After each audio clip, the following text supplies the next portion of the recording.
Good morning. My name is Kerry Stockett. I'm the senior pastor here, and I want to say that Galloway is thrilled that you are here, and we are delighted to be partnering in hosting the book festival. And at the risk of you having to hear this more than once today, let me say to you, Galloway believes in the Mississippi Book Festival as something very, very important for our state, not just for literacy, right. So all of you who just clapped should be here every Sunday. Not just for literacy and firing the imagination, but also because the wide spectrum of ideas that are on display today. We think that's really good for our state. So thank you for coming and being a part of that, and we hope that you'll come worship with us any Sunday.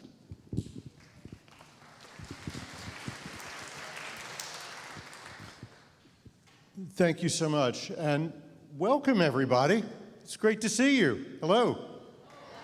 All right, okay. God, what a wonderful crowd. Welcome to the Mississippi Book Festival. Welcome to the magnificent Galloway Sanctuary. This is the 9th year that Galloway has been a sponsor of the Mississippi Book Festival, and we have been doing it right here. So we want to say thank you so much to the Galloway leadership, to their congregants, for allowing us to be here. So let's say thank you one more time to them.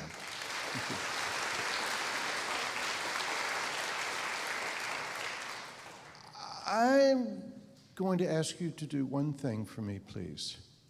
Just one. Maybe not one, but this one too. Please turn off your cell phone. Would you do that? Okay. You've all been to funerals when it's happened at the wrong moment.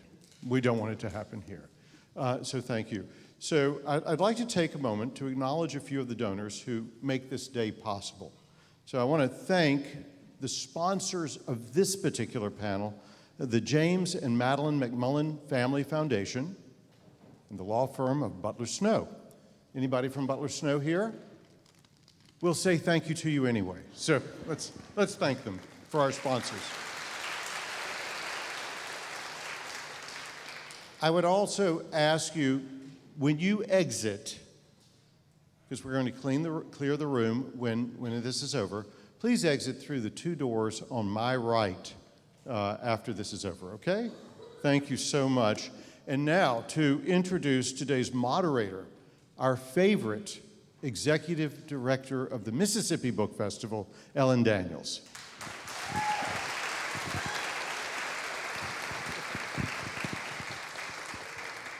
Thank you, my favorite John Livingston. Everyone, thank you so much for being here today. This is a really special moment for all of us because we've all read Lois Lowry our whole lives. But first, I want to introduce Margaret McMullan, who is also an incredible author, and she used to share an editor with Miss Lowry. I'm going to read off Margaret's bio because I couldn't possibly remember all these accolades. Margaret McMullan is the author of 9 award-winning books, including 3 acclaimed young adult novels. She received an NEA fellowship, that's a big deal, and a Fulbright professorship in Hungary, also a big deal, where she researched her most recent book, her memoir called Where the Angels Lived. Everyone, go buy that at Lemuria and get her to sign it for you because it is an incredible book. She previously served as the Melvin Peterson Endowed Chair in Literature and Creative Writing at the University of Evansville, where she taught for 25 years, a big deal, as well as teaching at several other MFA programs. She now lives and writes full-time in Pass Christian, Mississippi. But Margaret is such a treasure. Everyone go talk to her. She is an incredible friend to the festival. She is also my friend, which I'm very honored to say. So when we had the opportunity to perhaps entice Miss Lowry to the festival, I called Margaret. I said, Margaret, do you like Lois Lowry? She just went, oh. I said, good, I feel the same way. I was like, if we can get her, will you be in conversation with her? She was like, oh. So now here we are. I'm sorry if I've embarrassed you, Margaret, but I felt like everybody needed to know that story because I think we all feel very about Ms. Lowry. So, Margaret, you have microphones.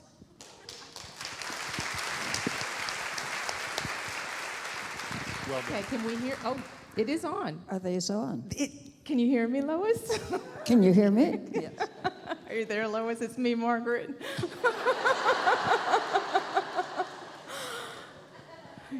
I was like, should I'm just thrilled that you're here, and welcome to Mississippi again.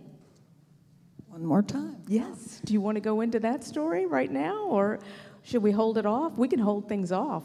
That's up to you. You're the moderator. Oh. You're in charge. And also, I can't remember the story.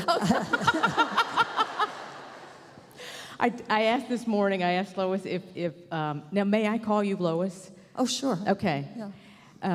I asked you if you had ever been to Mississippi, and you had mentioned that you were in Hattiesburg, and I'm looking at Helen, yeah, and who invited her for the DeGrumman Festival, the children's festival there, and you had just received a letter. Yes, okay. Shall I tell that story now? You know. And Ellen, you can confirm, I'm pretty sure this happened in Mississippi. In Hattiesburg when I was there. And I think there was something going on in the state legislature that precipitated my mentioning this. But just before I got there, I had received an email from a teenage boy. Now, I receive emails from teenagers every day of my life. But that particular one, I believe I read to that audience because of the circumstances at that time in Mississippi. And I'm sorry, I don't have it with me to quote exactly, but I remember that his name was Noah. And I remember, too, that his punctuation was pretty awful. And he said that he had just read The Giver in school as an assignment. He said, I live in the South. He didn't identify where he lived, just the South. And he said, my father is a pastor.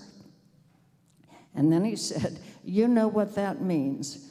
Well, I mean, it could mean any one of a zillion things. But he went on to say, my parents expect me to finish high school, go to college, get married, have children, get a job, lead a conventional life. He said, they don't know that I'm gay. He said, I'm so scared, and I am so lonely. And he also said something that gave me a chill. He said, I'm sleeping my life away.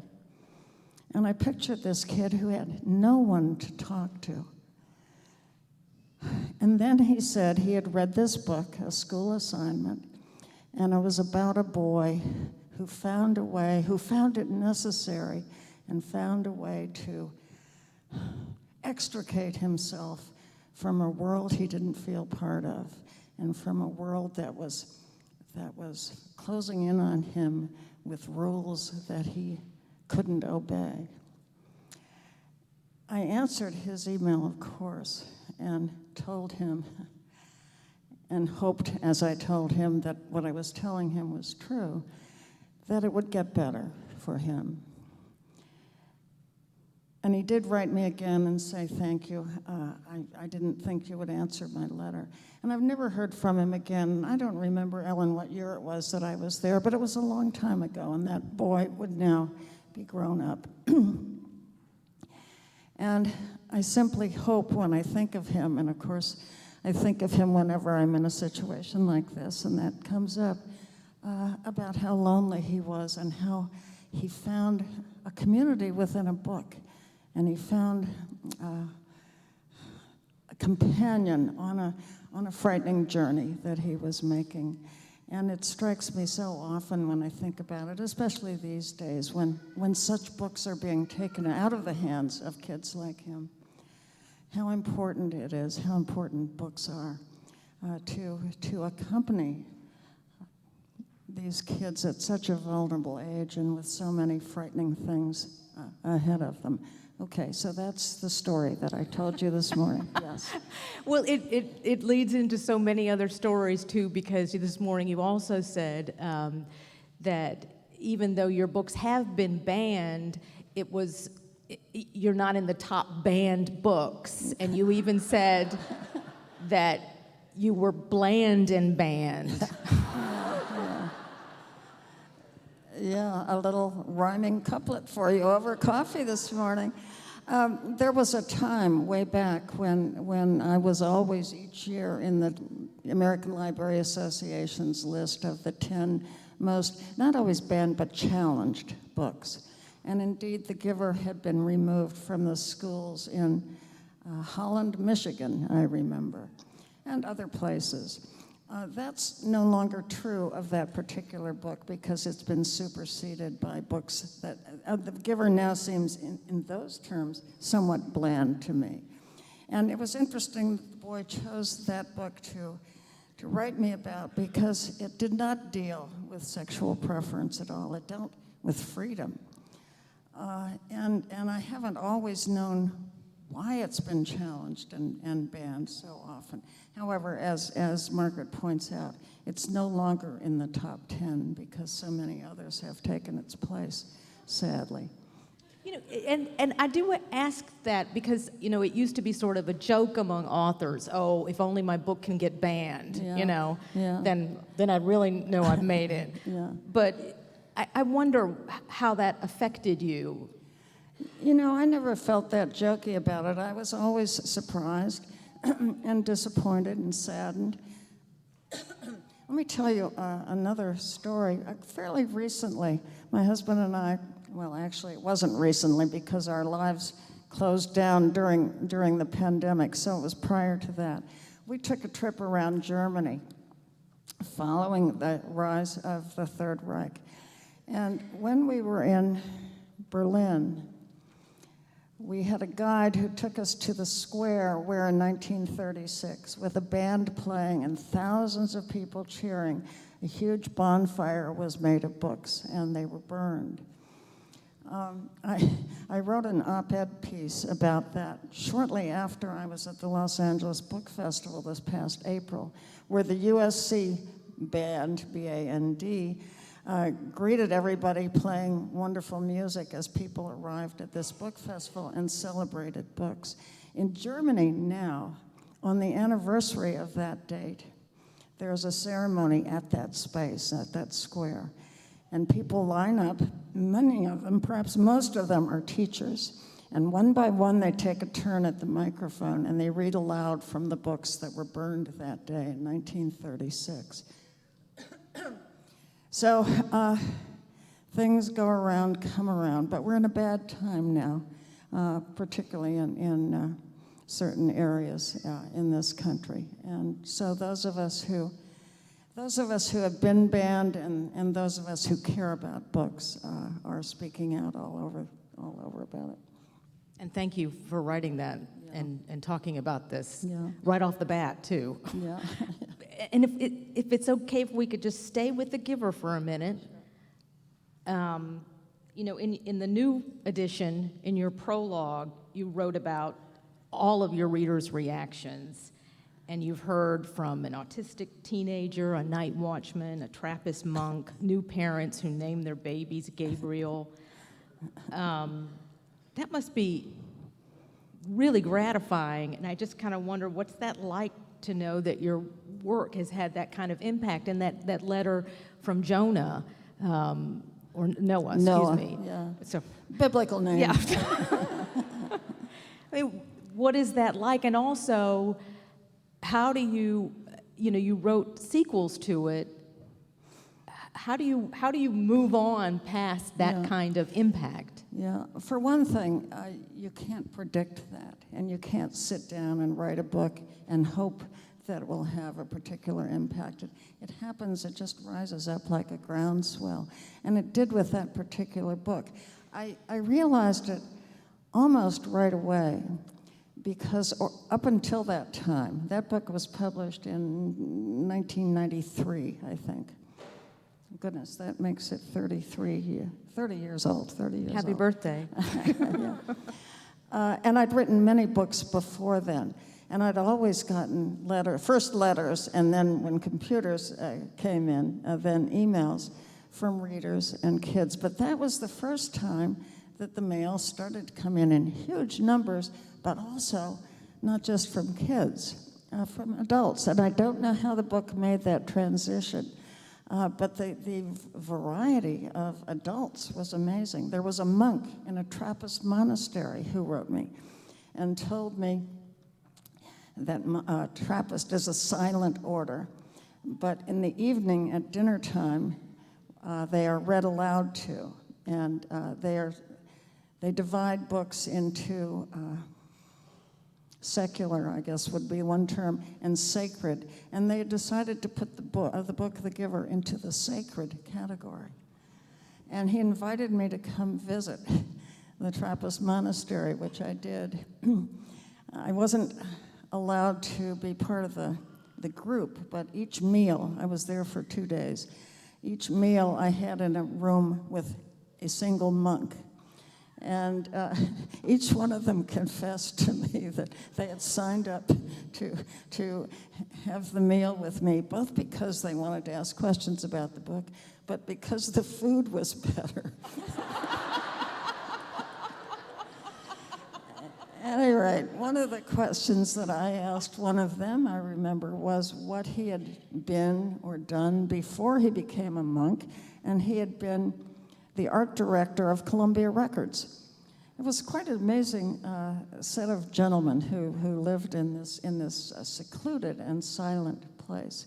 But the reason they were reading and interested in that book was because they found a parallel to their own lives, how everything was orchestrated for them. They did not use money. All their needs were met, and they were. Well, I'm not going to go into long details of that. I could get sidetracked there, and I don't want to do that. But anyway, that was one of the many letters. One was from a pilot with Qantas Airlines. And on they came from adults as well as kids, and that has continued. I will say that many of the letters from kids are this. This is an assignment for school. We have to write a letter to an author. And one actually said, please tell me all the similes and metaphors in this book. I need this information by Thursday. So those letters, of course, get a form reply from me, not the similes and metaphors one, although I do have a form reply explaining that they have to do their own homework. I can't do it for them. But when they ask me, how did you get the idea for The Giver, all of them will get the same reply, because I can't make up 1,000 different answers to that. But the ones that come from people who have some deep and meaningful questions about the book do get a personal reply, of course. That's incredible that you answer all these too, form or no form. Yeah. How many of you all have read The Giver? Are you taking this in? Oh, let me just say one more thing about the questions and the fact that so many kids ask how I got the idea, and adults, how did you get the idea for that book? And I had answered it so many times that I found myself smiling and answering the question, but inwardly thinking, oh God, do I have to answer this again? Until my own granddaughter asked me. And I realized that for each one who asks it, it's the first time they've asked it. My granddaughter, I should add, was born in Germany and has grown up there, and was educated in the German school system, where not only did they read The Giver, but Number the Stars, which is interesting. The German educational system requires also that every high school student goes and visits in a group a concentration camp. So Germany takes their education very, very seriously. Yeah, that's fascinating too. And both The Giver and Number the Stars won the Newberry Award, which is quite unusual for you. I'm not. I'm just remembering something else. Sorry, my mind goes. I went to speak to my granddaughter's 7th grade class once when I was visiting her in Germany. And they all study English from 1st grade, so they were all able to understand me. I don't speak German. But at the end of my time there, the teacher walked me, and my granddaughter walked me out of the school to the door. And the teacher said to me, "Thank you for your visit."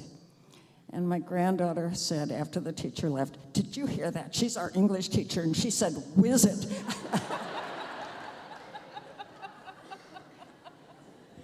What, is there one main question that you get about The Giver? Oh, it's always, how did you get the idea? Isn't that interesting? You could ask that question about any book. Why they choose to ask it about that one, I don't know. So? Yeah. So I'm going to answer it one more time, yeah. And I think actually for those who are interested in writing, the whole question of how you get ideas is an important one. And there's no one answer because all books are so different. However, I'm going to describe how the idea to The Giver came to me, and you'll see how it applies to other books as well. At the time, and I mentioned the book was published in '93, that means probably I wrote it in '92.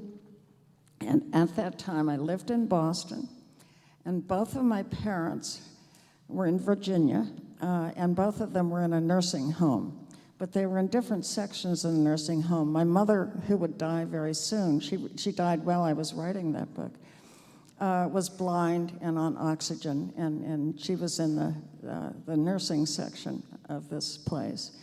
My father was still up and around, but he was in the assisted living section. So I would fly down to Charlottesville, rent a car, drive to where they were. I think it was about 100 miles. And this one particular visit, I first visited my mother. And she was always very talkative. Her mind was intact, and she liked to reminisce. And this particular visit, she talked about my sister. I had an older sister, 3 years older than I. It was my sister who taught me to read when she began 1st grade and came home and said, "Let's play school. I'll be the teacher. You pay attention." And so Mother talked a lot about my sister, her first child, because my sister had died young. And that was such an important part of my mother's history and memories. And she talked about Helen's death. And then when she became tired, I went to the other section to visit my dad. And my brother and I had prepared a photograph album. And it was full of photographs from our past, Dad's past. And they triggered memories for Dad. And so I would turn the pages of that book, and there would be the house we lived in Honolulu. My father was a military officer. Our Japanese maids in Tokyo. There would be a dog. Dad hated dogs. Every time there was a war, World War II, Korean War, Dad would be gone, and Mom would let us have a dog. And then the war would end, Dad would come home, and they always said they found a wonderful home for the dog on a farm with children. I never really believed that. Anyway, so there would be dogs, and that would trigger more conversation. He would look and say, "I hated that dog." And there, of course, were pictures of us as children. So he looked on this particular day at a picture of 2 little girls, little blonde girls, laughing. And he said, "Oh, there you are with your sister." And then he paused, and he looked a little embarrassed, and he said, "I can't remember her name." And I said, "Her name was Helen, Dad. She was named for her grandmother." He said, "Helen." And then he said, "Whatever happened to her?" And I had to tell him she died, Dad. And I turned the pages to change the subject, and there was another house, another car. He was a car guy. He loved cars. But then there was another picture of the little girls, but now we're teenagers.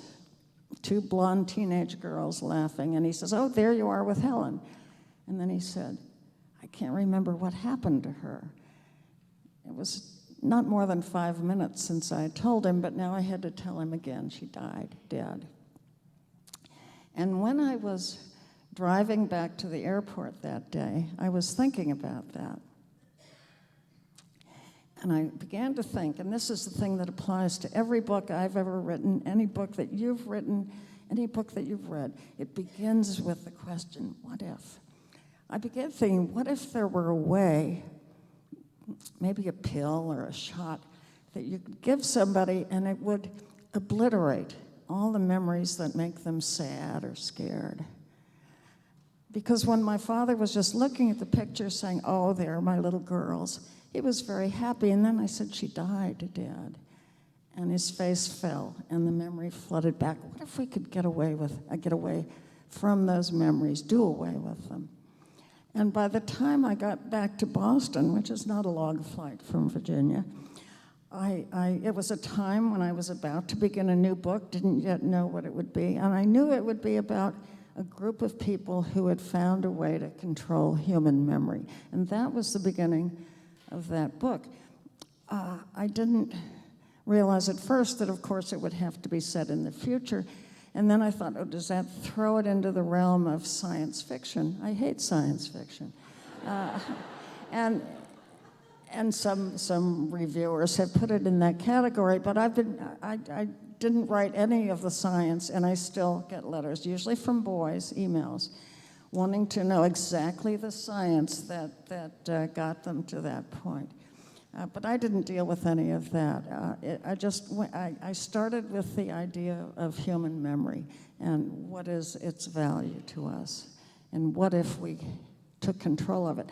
And I've read in recent years that scientists are beginning to be able to do that. That's kind of scary. I might have to write another book. And you've written that I'm so glad we pestered you with that question. That's incredible. And you, in all of your work, you delve into memory. All? Never say all. I feel like, well, I'm looking at Autumn Street for sure. I mean, this is a beautiful book, and I look at your books, and I never think of them as books for children, books for young adults. I read them as books, and I'm moving now towards the Windeby Puzzle. Mm-hmm. My most recent book. And this is available at fine bookstores near you. And actually, excuse me, and we'll come back to that since you brought it up, but I do have a newer book which isn't yet published, and as you were talking, I thought of that one. And oh my goodness, it deals very much with memory. Okay. So I was sort of right? We'll go there later. You were right, yes. But the Windeby Puzzle is unusual and haunting, and it deals with the bog children. And I'm wondering if you could talk about that. I love the is it Estreld? Estreld? Is that the way Estreld, yes. Estreld. And she is a little girl who wants to be a warrior. She wants to be the first woman warrior ever. And she has this incredible strength, and she wants more for herself, more for her mother, more for the women in her tribe. Yeah. And this all comes from this anthropological... Incidentally, the publisher decided to, I'm guessing that this was expensive for them to do, to put this photograph on the end papers, as they're called. The book evolved out of an actual photograph that I had seen, and as I was writing it, I realized people would want to see that photograph, and here it is. This is a body. You said bog children. I'm going to correct you because you're all familiar, I'm sure, with bodies found in peat bogs in northern Europe. This, as far as I know, is the only child. The others are adults.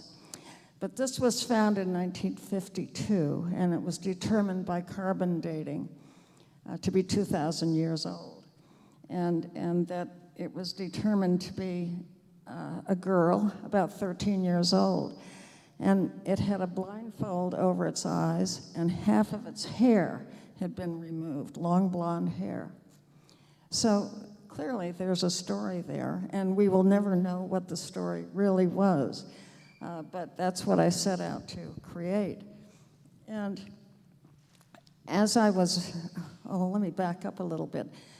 This was in 2020, I began writing this. You remember 2020. We all went into our house and closed the door and ordered our groceries delivered, and we're very isolated. And actually, my husband was in the hospital with COVID, one of the first and longest cases. He was there for 82 days. He did survive. But so I was home alone with my dog, and I read about this body. They call these bodies, when they're found, by the name of the place they're found. And this one was found in a place in northern Germany called Windeby. My granddaughter's teacher would call it Windeby, I'm sure. And so this one was known as the Windeby Child. And that was originally the title of the book. But the publisher, wisely, I think, said no teenager will pick up a book with child in the title. So I had to come up with a different title. Oh, I did not know that. That's Isn't interesting. that, It is interesting. And related to that, in a tangential way, when there was a movie made of The Giver, they made the kids who were 12 in the book, they made them 17, or the ages aren't given, but they're clearly older teenagers. That is because research showed no teenager will go to a movie about a 12-year-old, but they'll go to movies about teenagers. So. And did you like the movie?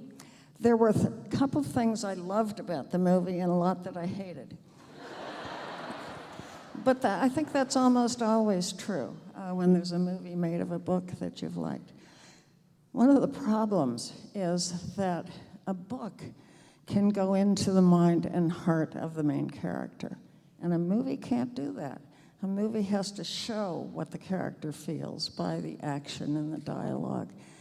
I don't think the movie needed the car chase, but they put it in. But I will tell you what I liked a lot, which the movie could do better than I could do in the book. In the book, the boy has, I don't know what we would call them, visions given to him by the man known as the Giver.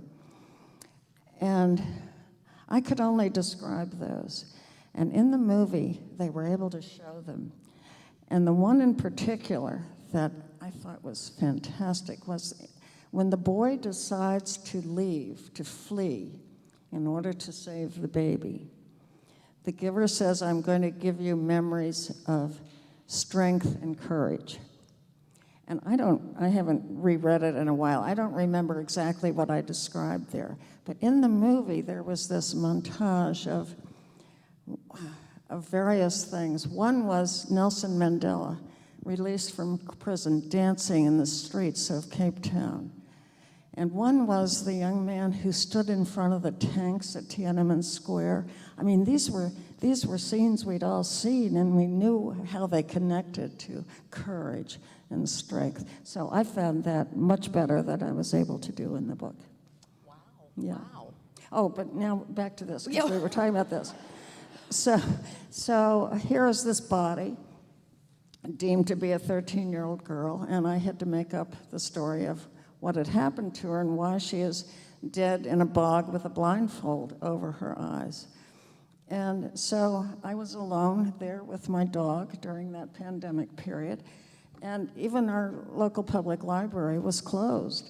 So I did all the research. Well, I sent for books, and I also did a lot of stuff online. And I discovered, and maybe I would have known this, but I really put it to use. I could go to the British Museum, and I could go into the first century room and look at artifacts. At any rate, so that's what I did, and I began writing this story. I began a little prematurely because I wanted to get into it. I named the girl Googled old Germanic names, and then I chose one, named her looked at villages from that period that have been dug up by archaeologists to see how the houses were constructed, all of that. And then as I was working on the girl's story, but also reading more about the body, I discovered that later, I've forgotten what date, but considerably later, an anthropologist now had access to more scientific tests, DNA, others, CAT scans, discovered that it was actually a boy's body, 16-year-old boy. And so I wrote the second story about a boy. So the book contains 2 stories, plus interspersed the history, and also the description of the writing of the stories. That's what I thought was so interesting and so unusual, that every other chapter is basically the history of your research, but also how you went about deciding. Yeah. It makes it very hard for librarians to know where to place it, nonfiction, fiction. But librarians are good at that. They can buy 2 copies too. Always thinking ahead. Yeah. And also, I think it's just so interesting too that one of the first things that you say you did was you named her. Yeah. And let me describe something. I hadn't thought of this until I described looking at that list of Germanic names. Almost always, with one notable exception that I'll describe, when I sit down to write a book, a character appears in my mind, and that will be the main character of the book. And always that character appears with a name, and I don't know how that happens. That comes out of my imagination somehow. And a couple of times, actually, I've changed the name, one for a stupid reason, but way back I wrote a book in which the main character was a boy whose name was Matthew. This is a book, nobody remembers it. It's lost to history, but it had a character, when I was writing it, whose name was Matthew. And I'm a football fan, and this is years ago, I don't remember what year, but some guy in this audience will know what year it was. Marcus Allen was the MVP somewhere, and so I went back and told my computer to search and replace, take out Matthew and make him into Marcus. But the other one is this. After The Giver was published and the boy had appeared, and they appear with an age. 12-year-old boy had appeared, and his name was Jonas. Very often, I'll hear from teachers or religious school curriculum people who ask me the biblical origins of the names in the book.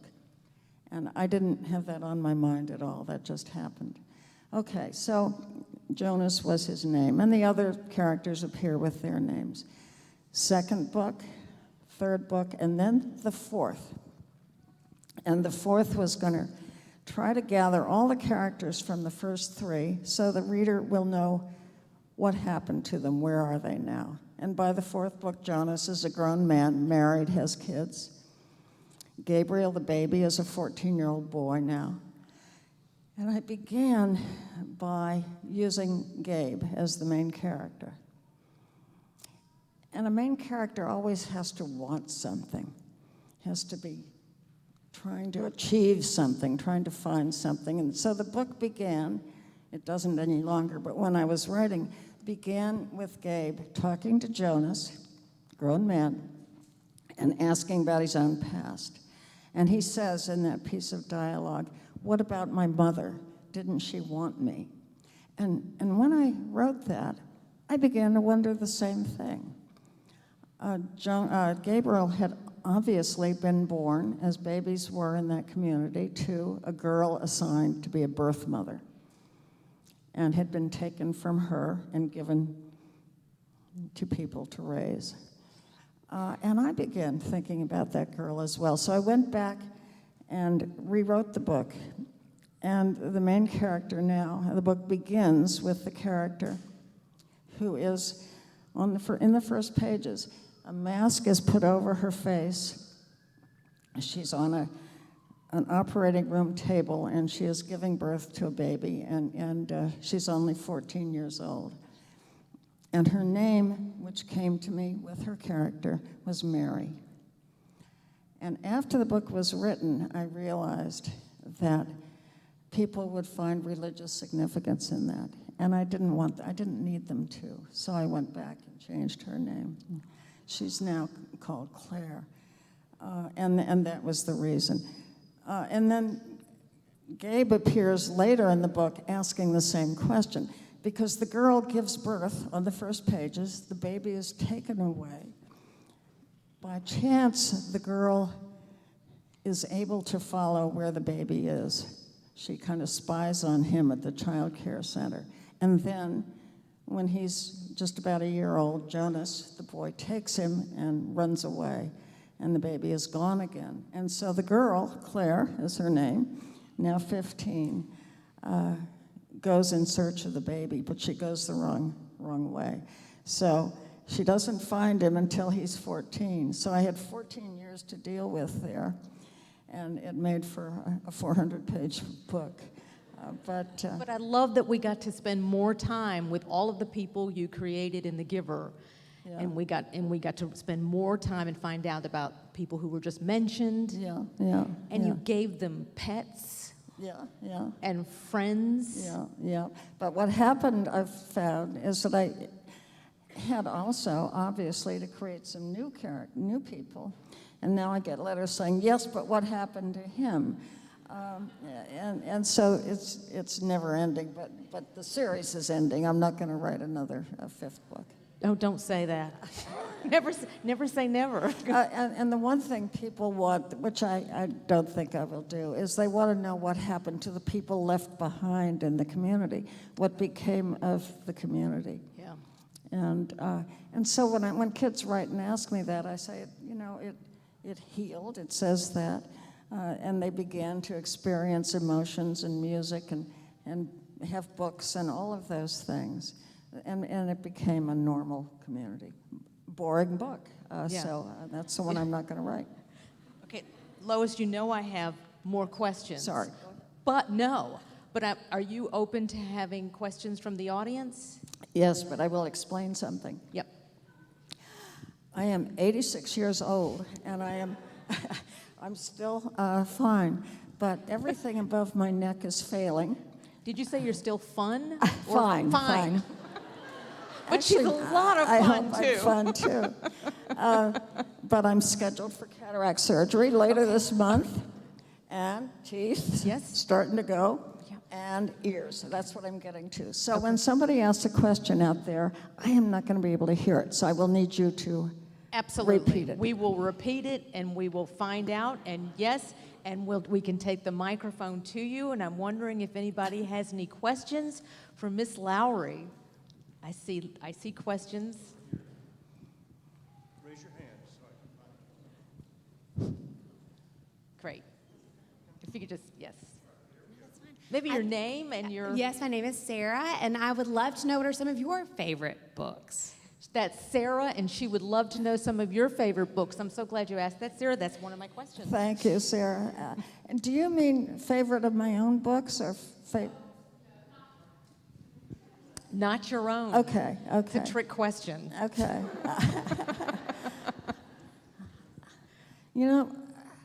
I can name 2 books that I read recently that I have loved. Interestingly, they're both by men. I don't think that's necessarily a criterion for me, but they're both. Okay, one is The Covenant of Water. Anybody recognize that? By Abraham Verghese. Okay. Set in India, 800 pages long. And the other is Lessons by Ian McEwan, British author. I have many favorite books, but I tend to read, not to read young adult books, so I can't name any of those, I'm afraid.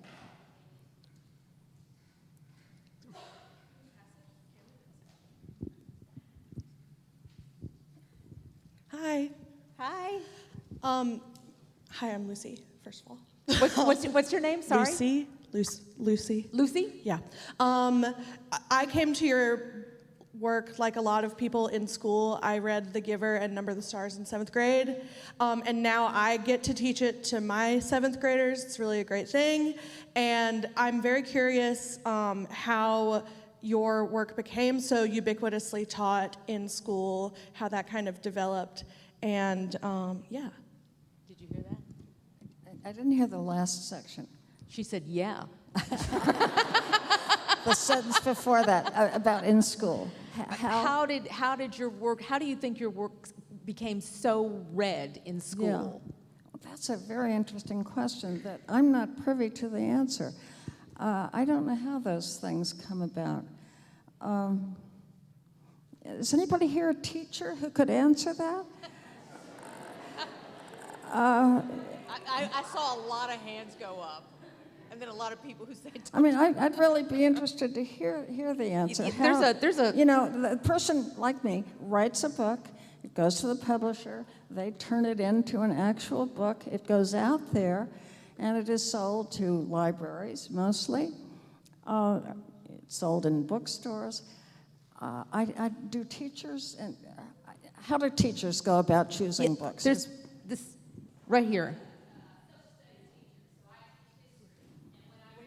We need a microphone. This is a social studies teacher who teaches The Giver. For them to read as a book report. And the reason I put it on there is because it reminded me very much of Plato's Republic. What? Plato's Republic. Okay, you're not the first person who has told me that. And so as a history teacher, I wanted them to see that the connection there, and that was why even before I realized English teachers were doing it, that was why I put it in there. But then how did you, as a history teacher, happen on the book? I went to college late because I waited till my youngest child went to kindergarten. And when I was there, I was taking a course on young adult literature. And I had to pick a book and write an entire lesson curriculum to teach the book. And I picked The Giver. Okay. And I wish I knew where my lesson plan was because my daughter asked me for it. Who knows? But can I ask you a question while I have the microphone? No, sure. A Summer to Die was your first book that you ever wrote. Yeah. And I have read this book a million times. This copy is probably 45 years old. I've carried it everywhere. There is a quotation in there that I've quoted for many years, and I want to know if it was a quotation you found somewhere or if it was yours.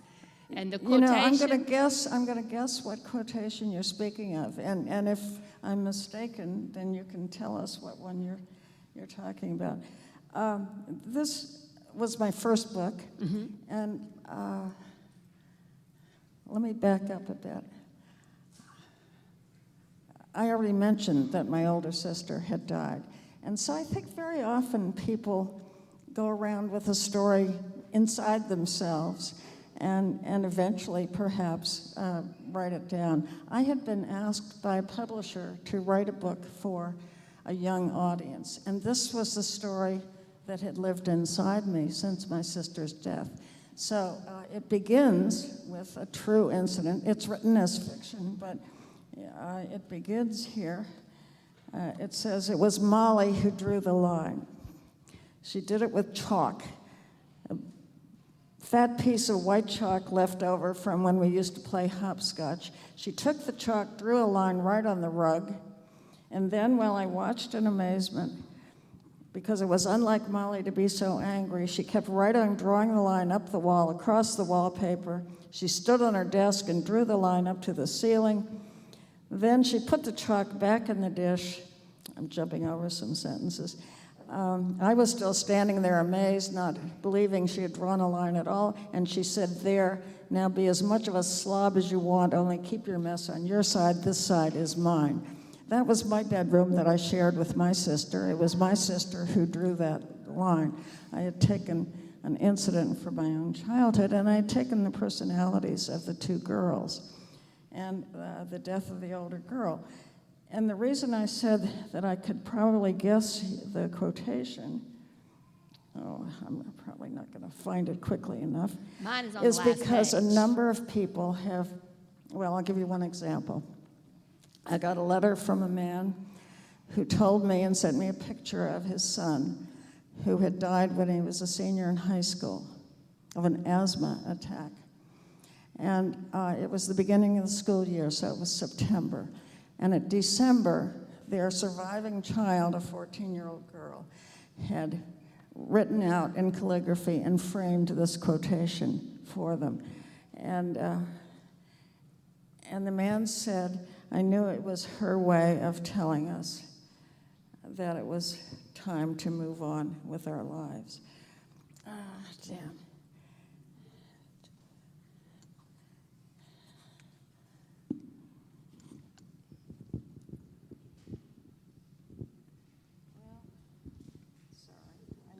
So well.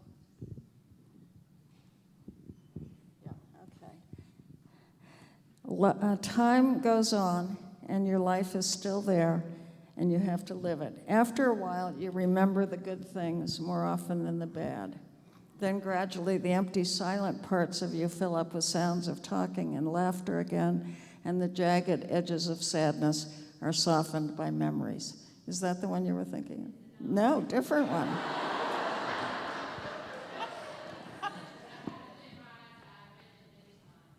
You need the microphone again. She has it memorized. And My name is Sherry Otis, by the way. It tried to be a rose and failed, and all the summer laughed. But just before the snow, there came a beautiful creature that ravished o'er the hill, and summer hid her forehead, and mockery was still. Okay. Is that from this book? That is not by me. It's a quotation of a poem by. And I have done that in many books, used quotations from it. I did it in the Giver series. There's a man called Mentor who's a teacher, and he used a poem by, I've forgotten who. So I've snuck those in, and I'd forgotten that one.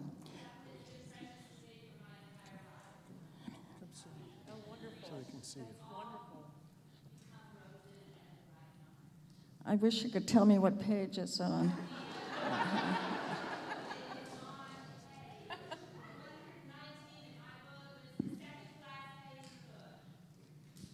it could be the still.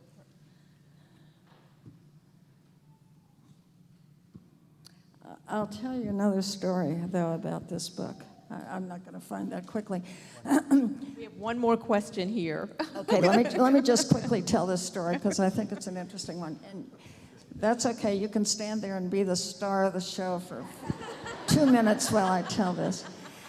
After this book was published way back in 1977, and it's still in print after all these years, I got a letter from a little girl in Denver, Colorado. And she said she had read this book, and she said, I could just see the meadow where it talks about Molly, the sister, being in a meadow. She said, I could just see the flowers and the trees. And she said, how do you make me able to see that stuff? And so I wrote back and said, a writer, can see it all in my own mind, but I can't tell you every detail. I can't tell you there were 16 trees and the third one had a branch that went this way. I said, I have to select. And so I select the details that will allow the reader to see the scene.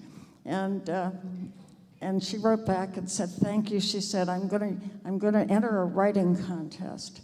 And she said also, and I read the Anastasia books, and there was a scene in which Anastasia's little brother is walking down the hall in their apartment. I could just see his little sneakers and his corduroy overalls because you chose what details to show me. And she said, I'm going to enter a writing contest. And then the third time I heard from her, she sent a page from the Denver Post, the newspaper, the big picture of her, big smile, and the caption was, Blind Child Wins Writing Award. Okay. All right. Yes. I'm Miles. What book do you wish you'd written? What book do I wish I had written? Wow. I don't know that I have an answer for that. You asked an unanswerable question. You should get an award for that. And patience, too. But I'm sorry I don't have an answer for it. We have one last question. Yes. Tell your name.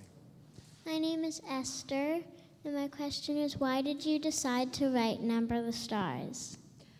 Her name is Esther, and her question. Her name is Esther, and why did you decide? How did you decide to write Number the Stars?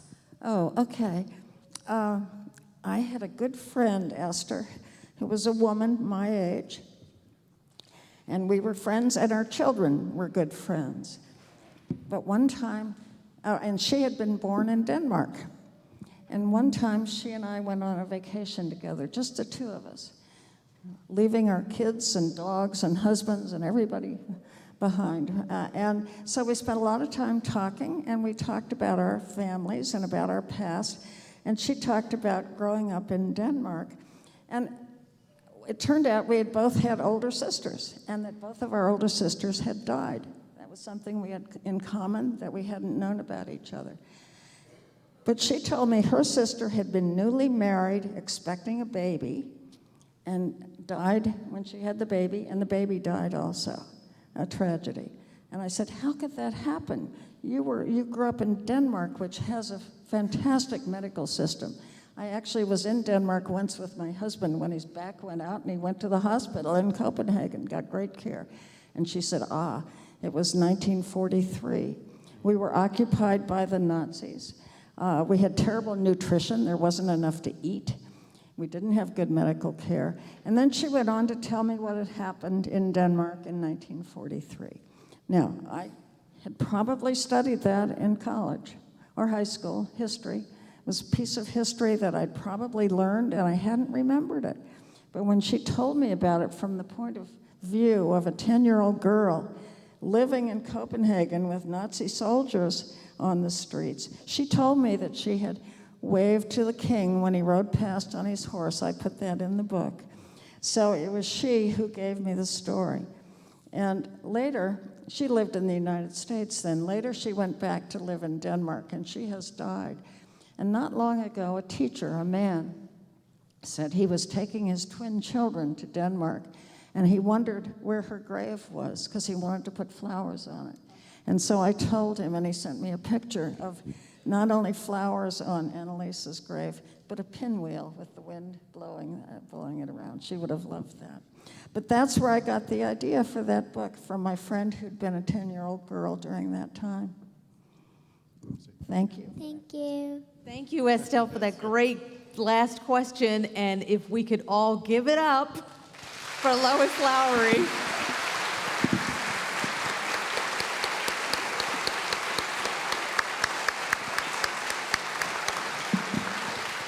Should I turn this off?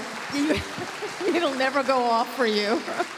And Miss Lowry will be signing her books here in some place in here. Thank you so much for coming out. You've just been terrific. I'm sorry we couldn't get to all the questions. Thank you. Remember to please exit the two doors on the right. Thank you.